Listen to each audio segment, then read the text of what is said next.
En un futuro donde la tecnología y lo sobrenatural se entrelazan, un científico obsesionado descubre una señal proveniente de las profundidades del espacio. Pero esta no es una simple transmisión, es una invitación, o tal vez una advertencia. Al investigarla, desentrañará secretos que cuestionarán los límites de la realidad misma. ¿Qué hay más allá de las estrellas? ¿Y qué sucede cuando el universo decide mirarte de vuelta? Sumérgete en Eco Estelar, una historia épica llena de misterio, intriga y verdades inimaginables. El año era 2178 y la humanidad había alcanzado avances tecnológicos que apenas unos siglos antes parecían imposibles. Colonias en Marte, inteligencia artificial omnipresente y naves capaces de viajar a velocidades cercanas a la luz eran ahora parte de la vida cotidiana. Sin embargo, para el Dr. Elías Beilan, nada de eso era suficiente. Su obsesión no era expandir los límites físicos del ser humano, sino explorar los misterios del cosmos. Elías trabajaba en el Observatorio Orbital Eternum, una estación espacial dedicada al estudio profundo del universo. Aunque oficialmente estaba allí para monitorear anomalías cósmicas, su verdadero objetivo era mucho más personal: encontrar respuestas sobre la muerte de su esposa, quien había desaparecido años atrás durante una misión de exploración en el borde de la galaxia. Una noche, mientras revisaba datos rutinarios, algo cambió. Una señal débil pero constante apareció en sus monitores. No era una transmisión estándar ni un fenómeno natural conocido. Era una secuencia compleja de pulsos electromagnéticos que parecían seguir un patrón deliberado. Intrigado, Elías comenzó a analizarla. Lo que encontró lo dejó sin palabras: la señal contenía fragmentos de lo que parecía ser un mensaje codificado. Y aunque gran parte de él era incomprensible, una palabra destacaba claramente: retorno. La primera reacción de Elías fue compartir el hallazgo con sus colegas, pero algo dentro de él lo detuvo. Sabía que si revelaba la señal, el gobierno la clasificaría como secreta y probablemente se la quitarían. Decidió investigar por su cuenta, utilizando los recursos limitados de la estación. Pronto notó algo extraño: cada vez que intentaba decodificar más partes del mensaje, experimentaba sensaciones inquietantes. Visiones fugaces de un planeta oscuro, cubierto de ruinas, invadían sus pensamientos. En estas visiones, escuchaba voces susurrantes que repetían una sola frase: no estamos solos. Mientras Elías seguía analizando la señal, comenzó a notar cambios sutiles en su entorno. Los sistemas de la estación fallaban sin razón aparente, y las luces parpadeaban a horas aleatorias. Al principio, atribuyó estos incidentes a problemas técnicos, pero pronto quedó claro que algo más estaba ocurriendo. Un día, mientras caminaba por uno de los pasillos de la estación, vio sombras moverse rápidamente por el rabillo del ojo. Cuando se giró para investigar, no había nada. Decidió profundizar en el origen de la señal. Utilizando un software avanzado de triangulación, logró determinar que provenía de un sistema estelar remoto situado en los confines de la galaxia. Este sistema, conocido como NGC 4456, había sido catalogado como inactivo y sin planetas habitables. Sin embargo, algo allí estaba emitiendo la señal. Elías sabía que necesitaba ayuda para llegar hasta ese lugar, pero no podía confiar en nadie. Decidió contactar a su antigua amiga, la doctora Lara Torren, una experta en xenolingüística que había trabajado con él en proyectos anteriores.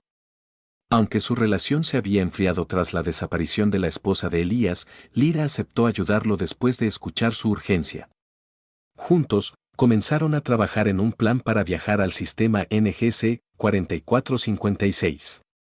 Necesitaban una nave capaz de soportar largas distancias y condiciones extremas. Elías propuso utilizar la Eclipse, una nave experimental abandonada en una base lunar. Aunque estaba diseñada para misiones de recolección de datos, tenía suficiente capacidad para llevarlos al destino. El viaje hacia NGC 4456 fue largo y lleno de incertidumbre. Durante las primeras semanas, Elías y Lyra trabajaron incansablemente para mantener la nave funcionando. La tecnología de la Eclipse era avanzada, pero también obsoleta en muchos aspectos, lo que significaba que debían improvisar constantemente para reparar fallas mecánicas. A medida que se acercaban al sistema, comenzaron a experimentar fenómenos extraños. Las pantallas de navegación mostraban fluctuaciones inexplicables y los sistemas de comunicación capturaban fragmentos de estática que parecían formar palabras. Lyra, quien había estado analizando la señal original, sugirió que estas interferencias podrían ser parte del mismo mensaje que habían detectado en la estación. Una noche, mientras Lyra dormía, Elías tuvo otra visión. Esta vez, fue más vívida que nunca. Se encontró parado en medio de un paisaje desolado, rodeado de estructuras alienígenas que parecían estar hechas de cristal negro. En el centro de la escena, una figura encapuchada lo observaba en silencio. Antes de que pudiera acercarse, la visión terminó abruptamente, dejándolo sudoroso y agitado. Cuando compartió esto con Lyra, ella le dijo que podría tratarse de una manifestación psicológica provocada por el estrés del viaje. Sin embargo, Elías estaba convencido de que había algo más detrás de estas experiencias. Comenzó a sospechar que la señal no solo los estaba guiando, sino que también los estaba afectando de alguna manera. Finalmente, llegaron al sistema NGC 4456. Lo que encontraron allí superó todas sus expectativas. En lugar de un sistema vacío, descubrieron un único planeta orbitando una estrella moribunda. Este planeta, envuelto en una atmósfera densa y oscura, emitía una energía única que resonaba con la señal que habían seguido. Al acercarse, notaron que la superficie del planeta estaba cubierta de estructuras gigantescas que parecían haber sido construidas por una civilización avanzada. Sin embargo, estas estructuras estaban en ruinas, como si hubieran sido abandonadas hace milenios. Elías y Lyra decidieron aterrizar para investigar más de cerca. El descenso fue complicado. La atmósfera era densa y cargada de partículas que interferían con los sistemas de la nave. Una vez en la superficie, se encontraron en un mundo completamente diferente a cualquier otro que hubieran visto antes. El cielo era de un tono gris oscuro y el aire estaba lleno de un zumbido constante que parecía vibrar en sus huesos. Mientras exploraban, encontraron una especie de templo alienígena en el centro de una llanura desolada. Este templo estaba hecho de un material desconocido que parecía absorber la luz a su alrededor. En la entrada, había inscripciones en un idioma que Lyra reconoció vagamente. Era similar a otros lenguajes alienígenas que había estudiado, pero con diferencias clave que la hicieron dudar de su interpretación inicial. Elías, impulsado por una mezcla de curiosidad y una sensación inquietante de familiaridad, sugirió entrar. Lyra intentó disuadirlo, argumentando que no sabían qué peligros podrían encontrar dentro. Pero Elías estaba decidido. Sentía que este lugar guardaba las respuestas que había estado buscando durante tanto tiempo. Dentro del templo, el ambiente era opresivo. El aire era más denso, y el zumbido que habían escuchado afuera ahora era ensordecedor. Las paredes estaban cubiertas de más inscripciones, algunas de las cuales parecían brillar débilmente en la oscuridad. Lyra comenzó a traducir fragmentos, descubriendo que hablaban de un evento cataclísmico que había devastado la civilización que alguna vez habitó este lugar. Según los textos, esta civilización había alcanzado un nivel de desarrollo tecnológico y espiritual sin precedentes. Habían aprendido a manipular no solo la materia, sino también el tiempo y el espacio. Sin embargo, su ambición los llevó a experimentar con fuerzas que no comprendían completamente. Liberaron algo que llamaban el eco, una entidad que existía entre dimensiones y que consumía todo a su paso. Elías sintió escalofríos al leer esto. Le recordaba demasiado bien las visiones que había estado teniendo. Lyra, por su parte, estaba fascinada pero también preocupada. Esto no es solo una advertencia, dijo. Es una invitación. Creo que la señal que seguimos fue enviada para traernos aquí. Mientras discutían, algo cambió. Las inscripciones en las paredes comenzaron a brillar con mayor intensidad y el zumbido se convirtió en un rugido ensordecedor. De repente, una figura encapuchada apareció frente a ellos. Era la misma figura que Elías había visto en sus visiones. La figura permaneció en silencio, observándolos con una intensidad que resultaba casi palpable. Elías intentó hablar, pero las palabras no salían de su boca. Lyra, aunque igualmente asustada, logró articular una pregunta: ¿quién eres? La figura bajó su capucha lentamente, revelando un rostro que no era completamente humano ni completamente alienígena. Sus ojos brillaban con una luz interna y su voz resonó en sus mentes más que en sus oídos. Soy el guardián del eco, dijo. Y ustedes han sido elegidos. Elías y Lira intercambiaron miradas confundidas. ¿Elegidos para qué?, preguntó Elías finalmente. Para contener el eco, respondió la figura. Fue liberado por aquellos que no entendían su poder, y ahora amenaza con consumir todas las realidades. Ustedes son los únicos que pueden restaurar el equilibrio. Antes de que pudieran hacer más preguntas, la figura les entregó un artefacto pequeño pero pesado. Parecía estar hecho de un metal desconocido y emitía una luz pulsante. Este es el fragmento primordial, explicó el guardián. Con él, podrán sellar el eco nuevamente. Pero deben tener cuidado. El camino será peligroso, y no todos sobrevivirán. De regreso a la nave, Elías y Lira discutieron qué hacer a continuación. El guardián les había dicho que el fragmento primordial era solo una parte de un conjunto mayor y que necesitaban encontrar los demás fragmentos dispersos por diferentes dimensiones. También les advirtió que el eco ya estaba influyendo en ellos, utilizando sus temores y deseos más profundos para manipularlos. Durante el viaje hacia la primera dimensión indicada por el artefacto, ambos comenzaron a experimentar alucinaciones persistentes. Elías veía a su esposa desaparecida, quien le suplicaba que la siguiera. Lira, por su parte, escuchaba voces que la acusaban de fracasar en su trabajo anterior, culpándola por la pérdida de una expedición importante. Intentaron ignorar estas visiones, pero cada vez eran más difíciles de resistir. Finalmente, decidieron enfrentarlas directamente. Elías admitió que aún no había superado la muerte de su esposa y que su obsesión por encontrar respuestas era una forma de evitar el duelo. Lira confesó que siempre había sentido que no era lo suficientemente buena, incluso cuando sus colegas la consideraban una de las mejores en su campo. Al confrontar estas emociones, las visiones comenzaron a disiparse. Sin embargo, sabían que el eco no se rendiría tan fácilmente. Cuando llegaron a la primera dimensión, se encontraron en un mundo completamente diferente al suyo. Este lugar estaba dominado por un océano infinito, donde islas flotantes se movían lentamente en el aire.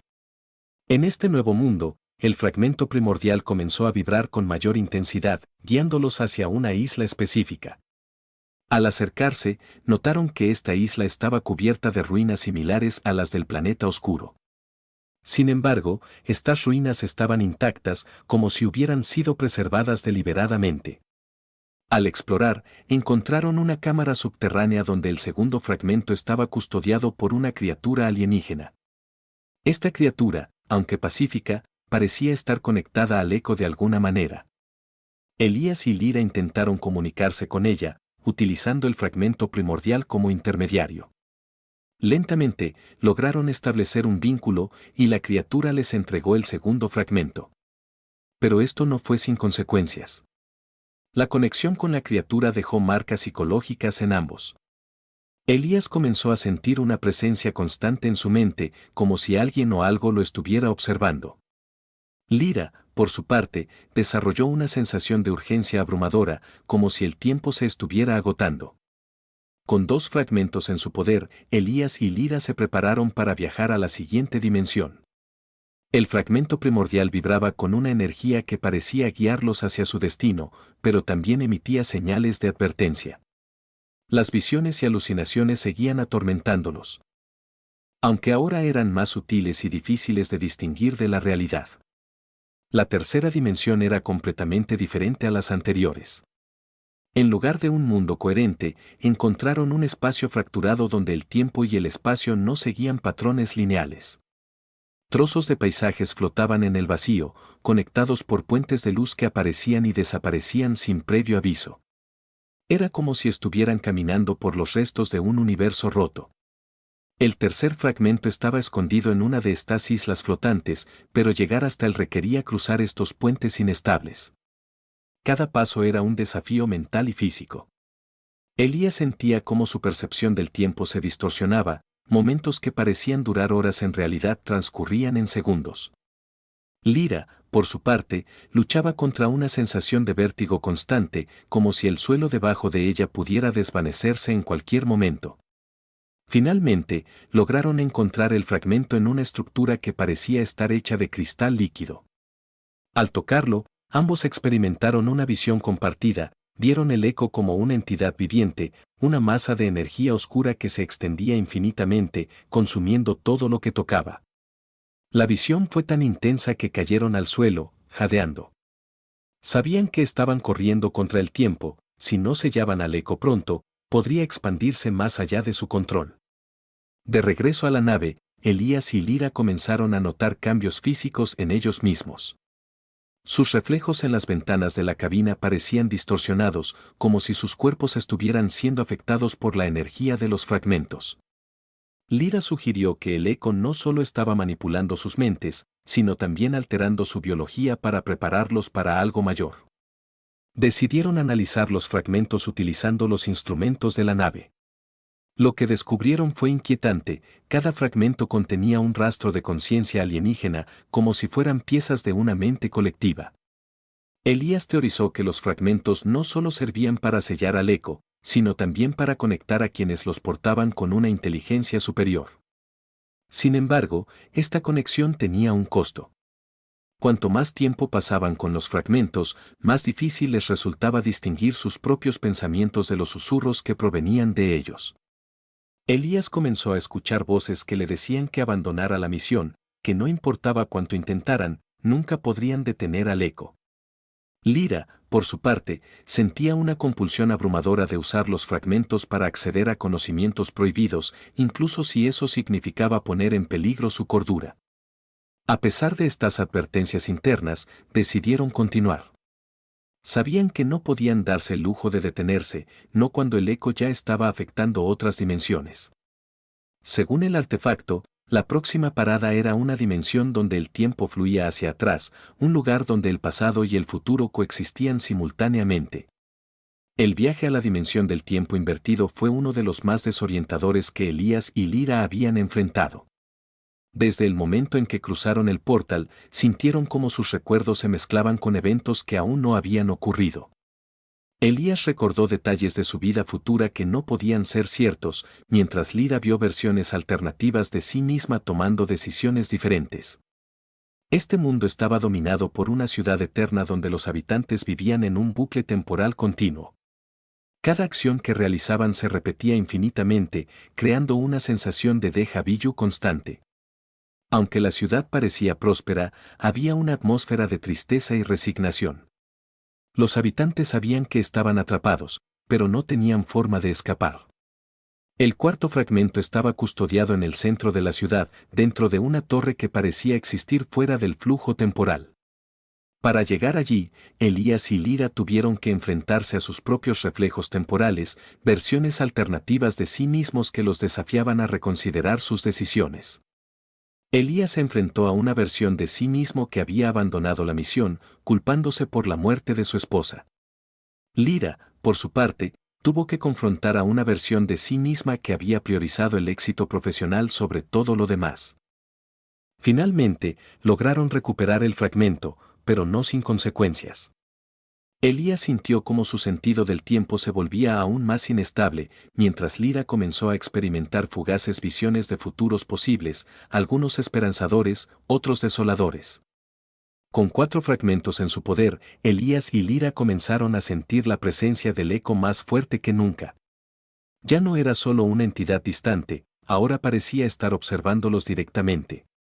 Durante una noche especialmente tensa, escucharon un rugido profundo que resonó a través de la nave. Cuando investigaron, descubrieron que una criatura oscura había emergido del hiperespacio, siguiéndolos desde la dimensión anterior. Esta criatura, aunque pequeña en comparación con el eco completo, era extremadamente peligrosa. Sus movimientos eran impredecibles y parecía alimentarse de la energía de los fragmentos.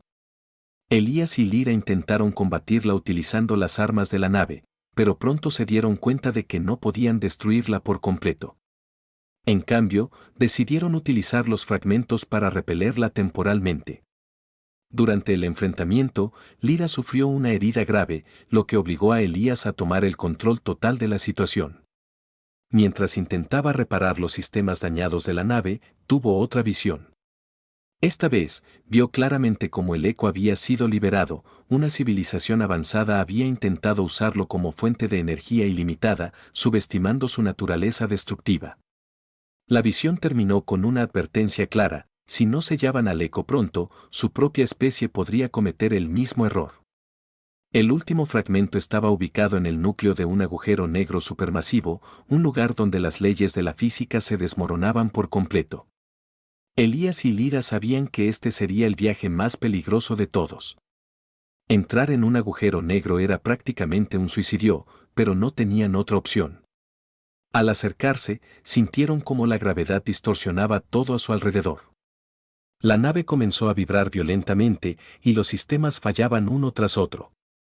Elías utilizó los fragmentos para crear un campo de protección temporal, permitiéndole sobrevivir dentro del horizonte de eventos. Dentro del agujero negro, encontraron un espacio extraño e infinito donde el tiempo y el espacio no existían como conceptos separados. Aquí, el quinto fragmento estaba suspendido en el vacío, rodeado por una energía que parecía latir como un corazón. Al acercarse, escucharon una voz colectiva que resonaba en sus mentes: el sacrificio será necesario. Elías comprendió que alguien tendría que fusionarse con los fragmentos para completar el ritual de sellado. Sin decir una palabra, se ofreció voluntario. Lyra intentó detenerlo, pero él la tranquilizó, diciendo que siempre había sabido que este era su destino. Si puedo salvar el multiverso, entonces mi búsqueda habrá valido la pena, dijo con una sonrisa triste. Con lágrimas en los ojos, Lyra observó mientras Elías sostenía los fragmentos y permitía que su energía lo absorbiera. Hubo una explosión de luz pura que iluminó todo el agujero negro, y el eco fue sellado nuevamente, esta vez permanentemente. Elías desapareció en el proceso, dejando a Lyra sola en la nave. Regresar al espacio normal fue un viaje solitario y lleno de reflexiones. Lyra sabía que Elías había dado su vida para salvar no solo a su especie, sino a todas las realidades. Decidió dedicar el resto de su vida a estudiar los misterios del cosmos, asegurándose de que nadie cometiera los mismos errores que aquellos que habían liberado al eco. Al llegar a la Tierra, construyó un monumento en honor a Elías y a todas las civilizaciones que habían caído víctimas del eco. Era una réplica de los fragmentos, un recordatorio de que el universo está lleno de maravillas y peligros, y que el conocimiento debe buscarse con humildad y respeto. Años después, Lyra se convirtió en una figura central en el estudio de fenómenos cósmicos inexplicables. Fundó un instituto dedicado a explorar los límites de la ciencia y la espiritualidad, inspirando a una nueva generación de científicos y exploradores. Aunque nunca olvidó a Elías, encontró consuelo en saber que su sacrificio no había sido en vano. El universo seguía siendo vasto e inexplorado, pero Lyra sabía que, con cuidado y determinación, la humanidad podía enfrentar cualquier desafío que viniera. Y aunque el eco había sido sellado, siempre quedaba la pregunta: ¿qué otros secretos esperaban ser descubiertos entre las estrellas? Gracias por acompañarnos hasta el final de Ico Asteor. Si disfrutaste esta historia épica de ciencia ficción y misterio, por favor, deja un like, suscríbete al canal y comparte tus pensamientos en los comentarios. Nos vemos en la próxima aventura.